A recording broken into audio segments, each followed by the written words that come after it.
Hey, welcome to Mind Your Own Biz, the podcast where we help small business owners with big dreams build something authentically you. I'm Alicia Yervis, educator, marketer, designer, nacho enthusiast, and your big sister in business. I'm excited for us to have this cozy spot to chat. Each episode, we'll tackle candid conversations, actionable tips, and a few fun tangents to help you run your business your way. Because business is always personal, no matter what anyone says. So grab your iced coffee or those nachos, and let's get started. Hi there, and welcome back to another episode of Mind Your Own Biz. My name is Alicia Yervis. I'm your host today. And I ran a poll yesterday on social media, on LinkedIn, on my Facebook group, and on Instagram stories, asking you guys what should my next episode be about. So I already have some guest episode interviews in the can. They're ready to go, but I wanted to release a solo episode this week. The solo episodes are a little more strategy forward, a little more, packed with tips and advice and stories and stuff like that. So, I'm kind of a nerd about lots of different topics. I like to talk about design, marketing, social media, small business, all different kinds of things. And so I kind of opened up the platform to you guys and said, hey, what do you want to hear about? And the results were mixed depending on the platform, which was really funny. My Facebook group wanted to hear about ChatGPT prompts. I forget what LinkedIn wanted to hear. And then my Instagram stories wanted to hear about what we're going to talk about today, which is email marketing 101, why it matters. This is something that I know you've heard me mention before, probably a lot. That would be email marketing. And yeah, we're finally going to have the big conversation. I will get to ChatGPT prompts in another episode. I will get to some of those other poll options, but I decided to go with the Instagram folks for this week. So here we go. So before you tune out on me, okay? Before you get, you turn around and say, that's just not for me. I want you to hang tight for a second because this is going to be super helpful whether you're brand new to email marketing or you've had an account collecting dust for the past couple years. It doesn't matter because here's the thing, email marketing still works. Like really, really works better than most other marketing channels. I think I have to Google the recent stats, but I believe the ROI with email is like for every dollar that you spend on email marketing, you average like $36 to $42 in return. So, hi, that's really cool. But I think email gets ignored because or it can get ignored because I think a lot of business owners don't really know how to start, or maybe they think they have to be like a tech wizard, or they think, oh, well, I'm bombarded with emails all day long because I'm a business owner, and so no one reads email anymore. And that is a myth that I just need to bust like right at the top of this episode. People do read emails, especially when it's from someone they like, someone they trust, someone who's showing up with value or heart or help or humor. I do get a lot of emails every day. Like I'm on a lot of different lists. I follow a lot of different educators. I am a subscriber to many different apps and platforms and, bills. Hello. So I get a ton of email every day. I get it. I get it. But I pay attention still to a wide variety of things that I've subscribed for and or subscribed to. And yeah, there have been things that I've unsubscribed to over the years, and we're going to talk about unsubscribes later. We're going to get to that. But I absolutely check my email and I absolutely act on promotions that come through in my email. I have a million tabs open all the time on my phone and my computer. That is true. And if you saw the number of unread messages in my email icon thing, you'd probably you would maybe stop listening to my podcast. But that's an ADHD thing. That's not like a problem with email marketing. Because the folks that I want to hear from and the folks that or the promotions and the information that I want to get, I pay attention to. And yeah, I need multiple reminders. That's how you get me to move my ass and do something. Oh yeah, shit, I did want to buy that. I did want to enroll in that. Ooh, today's the last day of the sale. I got to do that. Oh shoot, yeah, I want to go to that event. Today's the last day for registration. Or, oh yeah, I do want to watch that tutorial. I do want to take that training. I do want to read that article. Or I do want to hear that story of what happened to her on vacation. I do want to hear that gossip, you know?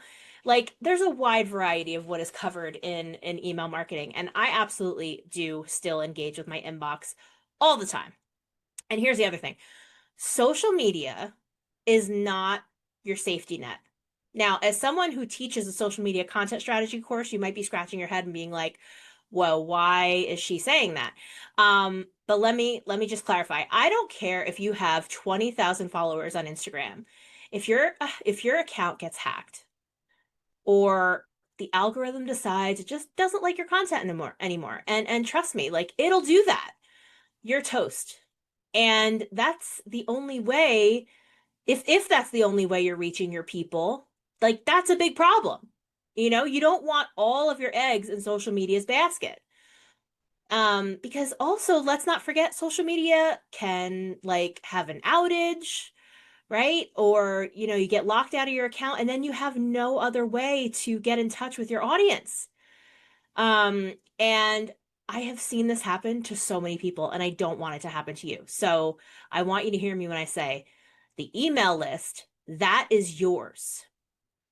You don't own your social media followers, but you own your email list. No one can take it away from you. It's your digital Rolodex of ride or dies who actually want to hear from you. And so that's why today I'm giving you a friendly, real world, no fluff walkthrough of how to get started or restarted with email marketing. And by the way, I'm pulling a lot of what I'm going to talk about here today from my email marketing quick start guide, which is a free guide which you can grab now in the show notes of this episode. And so by the end of this chat, you're going to have a clear idea of what to do, how to do it, and how to make it all feel way less intimidating. All right? So let's go. Okay, so now we're going to move on to picking a platform. So there are a ton of options out there. ConvertKit, MailChimp, MailerLite, ActiveCampaign, and more. They all have pros and cons, and your needs may evolve over time. But if you're brand new to this, don't overthink it. Just pick a platform that feels approachable and easy to use. My personal pick is a platform called Flodesk. It's the one I use. I absolutely love it. I've been with them since they were in beta a couple years ago. It's beginner friendly. It has a drag and drop interface. It lets you customize your emails to be beautifully branded, and it doesn't punish you for having a growing list, which is really cool. It's just one flat price. And so if you've seen my emails and liked how they looked, Flodesk is how I did that. And now they've added sales pages and checkout tools too. So you can easily incorporate e-commerce into your brand, you know, sell courses, sell products, sell, digital downloads and all that stuff. And I am a proud Flodesk affiliate. So if you want to try it out, I've got a deal for you. Head to partners.flodesk.com/Alicia. That's partners.flodesk.com/ALYCIA for a free 14-day trial and 50% off your first year. When I first started with email marketing, I was really frustrated by some of the limitations that some of the other platforms were giving me and also just ease of use. I had used email marketing before in my previous job in the theater world, and I don't even remember what platforms I had first learned email marketing. But then when I opened my own business, it was a whole new world. There were many other platforms to choose from, and I wanted something that was easy, but also pretty, that also worked and that wasn't crazy expensive. So I am a proud affiliate for Flodesk, and you can grab that link in the show notes for this episode if you'd like to give it a try. I'm also going to be soon announcing an email marketing workshop that I'm going to do this summer. So stay tuned for that. But anyway, pick a platform, okay? There's no one perfect platform, but the best one for you is the one that you'll actually use. So don't let this stop you. Just pick a platform, set it up, and let's keep it moving. Okay, so now moving into lead magnets 101. Give people a reason to sign up. All right, so a lead magnet, which is also known as an opt-in or a freebie, is something that you offer in exchange for someone's email address. So think of it like a party favor for joining your list. It can be super simple. It does not need to be some 37-page ebook with 14 custom graphics and a 6-week follow-up sequence. It just needs to be helpful and relevant to your ideal client, something that gives them a quick win, right? The key is to solve one small problem or just provide clarity on something. So you've got a bunch of options available to you in terms of format. You could do a PDF checklist of some kind, a mini workbook, maybe a short how-to video tutorial. You can make templates for something or scripts like swipe files. Maybe it's as simple as a discount code or a coupon, like next time you go on, Target's website or Starbucks or, whatever, that pop-up says, hey, sign up and get 15% off your next order. That is a lead magnet. You could also do like an audio recording or an email series, like a private series, boot camp type thing. And you can choose, whatever type of format you'd like to do, but I highly suggest just keep it easy. Google Docs, Canva, or even like a voice memo turned into a download works great. Don't overthink the design. And this is coming from someone who's a designer, okay? Lead magnets are about the content. They care way more about the information that you're putting in the lead magnet than they do about like the pretty floral borders and the cute little graphics on it. And I've had many lead magnets over the years. I have a whole section on my website, aliciayervis.com/freebies, where you can help yourself to as many of my free lead magnets as you'd like. But I also have had ones that I've retired over the years. I've introduced new ones. I'll be introducing a new one in the coming weeks, actually. And some of them I actually retired and then built up into a more substantial version that I charged for. For those of you that have my ultimate social media marketing checklist, that started as a free download. And it quickly became like my most popular resource. And so I took it down. I built it up with more tools and more goodies and more information, more strategies, more accompanying products. And now I charge $7 for it. And it's still my most popular resource. So anyway, lead magnets are great. And I want to tell you about two things. So number one, I have something called the Lead Magnet Magic Kit. It's a DIY bundle that helps you brainstorm your freebie idea, build it in Canva, and launch it like a pro. It includes 25 lead magnet ideas, a plug and play template, like to make your first lead magnet by using Canva, as well as guidance on naming, promoting, and launching. And it's normally $77, but it is on sale this week through July 11th, 2025 for just $47 as part of my 4th of July Star Spangled Sidewalk sale that's going on right now, which I extended through July 11th. So I wanted to tell you about that, the Lead Magnet Magic Kit. But if DIY sounds like no thanks, and you're wanting a more hands-off approach to making your first lead magnet, I also have something else for you. So I have something called the Done For You Lead Magnet Design and Setup Service, where I'll take your content, I'll create a beautifully designed branded PDF of up to 12 pages. I'll design a killer opt-in form. I'll connect the whole funnel on your email marketing platform and make sure that it's good to go. And so this is a great option for anyone wanting a pro quality freebie without the learning curve. So if you're interested in that, let me know, get in touch with me, and I'm happy to work with you on that.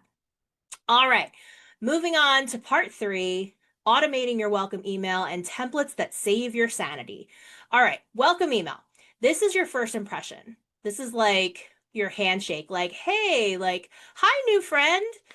And this should automatically send right after someone signs up to your list. your email platform will let you set up a welcome sequence. And so you want this to feel warm, aligned, and on brand. Here's some things that you can include. First, a big old thank you for joining your list. The delivery of the freebie or the lead magnet that you promised. Maybe a quick intro to who you are, what you do, who you serve. You could tell them what they can expect from you, like frequency, topics, tone. Maybe you want to ask them a question or give a call to action to engage them right away. I actually have a three-part welcome sequence, which I'm going to be updating soon because it's time for some, some renovation. It's been the same for a couple years. So now I have a podcast to tell them about. I have new products and services to tell them about. So I want to make sure that I get that updated. But part of my welcome sequence also invites folks to my Facebook group, tells them about the types of projects that I do, tells them about the freebies that I have. So yeah, I'm going to be revisiting that soon, but it's been great for me. The welcome sequence has been really great for my brand awareness and growing my business. Also want you to know that reusable templates on your email platform are your best friend. So most platforms let you save an email design or a layout as a template, where you can set up your branding, logo, fonts, colors, social media links, your signature, all that kind of stuff. So you're not recreating the wheel every time, which is great because that saves you time. Canva is also obviously super handy for email graphics. You can create headers, product images, quote blocks, all that kind of stuff that match your vibe, and no design degree required, which is great. And Flodesk specifically makes this part really easy. They have beautifully designed templates that you can customize. And once you've created a layout that you love, you can just hard it, duplicate it, and tweak the content. I use Flodesk and Canva basically every single day in my business as well as ChatGPT. All three of these things work together and I am unstoppable. But you could do that too to speed up the process. And I do look back at some of the first emails that I sent when I first, started back in the day. When I was growing my email list, uh, I kind of, I kind of was building my email list before I was ready to send anything. And I'm really glad that I did that. In less than 18 months, I had grown my email list from virtually zero to like 1,000 people with really little effort. And there's no big secret to that. It was, a little effort, some creativity, a touch of persistency. That'll go a long way. Especially since email marketing is still one of the most effective ways to sell to your audience. And like I said earlier, social media could go away at any time. So if you take one thing away from this chat, let it be this: A, B, B. Always be building. So even if your email blasts aren't being sent quite yet, add a simple sign up box to your website, on social media links, put up some, in-store signs if you've got a brick and mortar, a sign up sheet if you're at like a craft festival or something. Maybe you have like a way for folks to scan a QR code and get onto your list. But that way, once you're finally ready to start sending out emails, you have a foundation and you're ahead of the game. That foundation is everything. So I wanted to make sure that you knew that because I was growing my list before I was ready to send. And I'm glad that I did that. So then folks were ready to read, they were ready to sell or buy my stuff, And of course, like the first couple emails that I sent back in the day, they were not the prettiest per se, but they still worked and they've gotten better over time. And again, even with emails, it's not always about design, it's about the information. So, okay, now let's talk about writing emails that actually get opened and clicked. So let's be honest. Writing emails can feel a little awkward at first. I get it. Like, is anyone even going to read this? But I promise it gets easier. And the more you that it feels, the better it'll land. So starting with subject lines, I recommend them to be short, clear, and human. No need for spammy clickbait. Subjectline.com is a great tool to use and test. But here's some examples, super clear. Your free guide is here. 3 ways to save time this week. You're invited, or something I had to tell you, or maybe quick win. This helped me a ton. And this is just a pro tip. If you wouldn't open it, don't send it. Like, period, end of story. Now, the body of your email should sound like you. So tell a quick story, share a tip, ask a question, give a little behind the scenes, invite them to reply. I recommend using short paragraphs, lots of white space, aka breathing room. Use formatting like bold or emojis if that's your style. Again, ChatGPT can help with a lot of this stuff. And in terms of when to send emails, timing matters, but not as much as persistency. Studies often show that Tuesday, Wednesday, Thursday mornings do best, but test what works for your audience. Maybe your crew is a Sunday night reader. Maybe it's Friday at lunch break. You just never know. So always test before sending too. Like on the one hand, test, like when you're sending emails, like look at the data that's coming in. That's what I mean by testing. Try sending things at different times, different days, and see what works. But when I say test before sending, this is what I mean. Send a test of an email to yourself. Check all your links, check for any typos, make sure to view it on mobile and desktop, make sure that it's displaying okay. I can't tell you how many times I've seen it where, something is just fine on your computer, but look at it on a phone, it's all screwed up. And I have absolutely sent out emails with broken links, wrong links, outdated links, no links. And then, of course, I have to send the oops email after that. And that's always fun. Um, by the way, no one cares about that. I've done it a handful of times and it's never resulted in any kind of existential crisis or, mass exodus of people, leaving my list. How dare she send a mistake? How dare she misspell that word? How dare she forget the link? But still, like, it's not like the best look. So I do recommend that you send a test to yourself and just make sure everything's okay. All right. So now moving into metrics, maintenance, and mindset shifts. So, all right, you've sent the email. So now what? This is the part where you learn. This is kind of what I was talking about before with data. So even if only 12 people opened it, even if nobody clicked, you sent it, you did the thing. And now you have data. So I want you to look at your metrics. Don't freak out about it. Don't get obsessive about it. But look at your metrics. Every email platform is going to show you a few key things. It's going to show you your open rate, which is how many people opened it, click rate, how many people clicked a link, bounce rate, emails that didn't make it through, and unsubscribes, people who pieced out.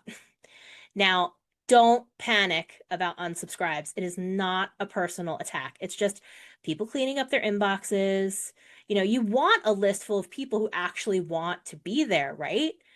Like, I have had many, many people unsubscribe from my list. Every single time that I send an email, I get unsubscribes.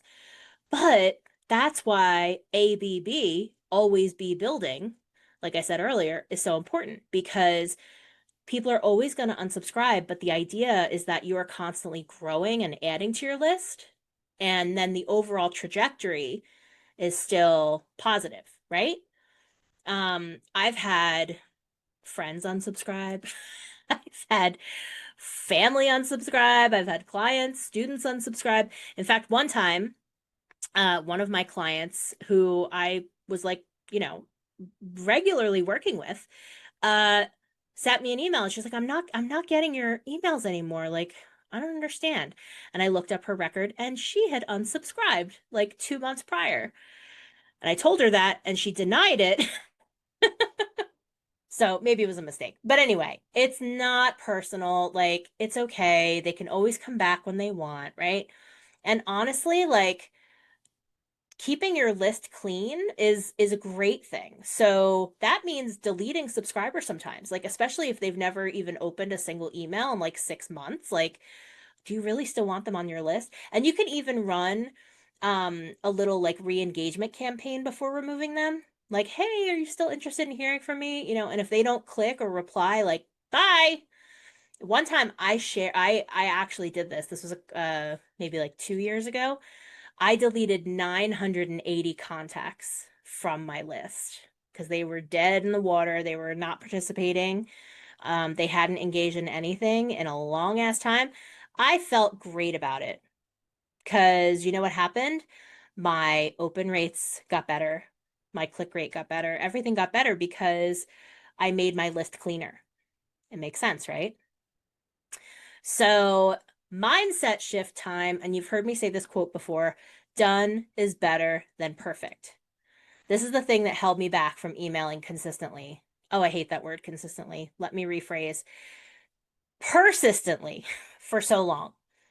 I felt like every email had to be beautifully written, deeply insightful, like super polished, or just it was not worth sending at all. But guess what? People don't need perfect.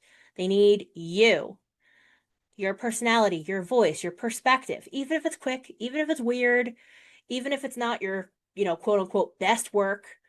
And trust me, just like anything, once you hit send a few times, it gets way easier. And so persistency doesn't mean robotically sending something every Tuesday at 9 a.m. It just means showing up imperfectly over time. And that's what builds trust. So there you have it. That is your Email Marketing Quick Start podcast edition. We covered why email matters, how to get started, what to send, how to build a list, and how to keep going without burning out. So I hope this was helpful. And now it's your turn. So if you want my free email marketing quick start guide, which goes into more detail on some of the things I've talked about today, head to the link in the show notes to grab that. Again, you can also snag the Lead Magnet Magic Kit for $47 while it's on sale. Sale ends July 11th. Then it goes back up to full price. And reach out to me if you want me to create your done-for-you lead magnet. I'd be happy to work on it with you. And finally, if you're thinking of trying Flodesk, don't forget to use my referral link for 50% off your first year. So head to the link in the show notes to get that. And I am so excited for you to finally tackle email marketing. I know it works. I use it every single day in my business. And you can do this. Like, that's what I want you to take away from this. A brand's success is strongly tied to the strength of its email list. So don't rely on the rented land of social media platforms, like I was saying earlier. Build your list, grow your list, and control your messaging and marketing. And so hopefully this episode's given you a bunch of ideas and info to finally give it a shot. I'm absolutely cheering you on along the way. And as always, you can find me on social media or on my website, aliciayurvis.com. You can come join my private Facebook group. I'd love to see you in there. And of course, listen to the rest of the episodes on this podcast for additional tips and tricks. And I am in your corner all the way. Happy emailing. You can do this. And even if you're not ready to email yet, please, please, please create a way for folks to be able to sign up for your email list. All right, my friend, that's all for now. I will talk with you soon. Bye-bye.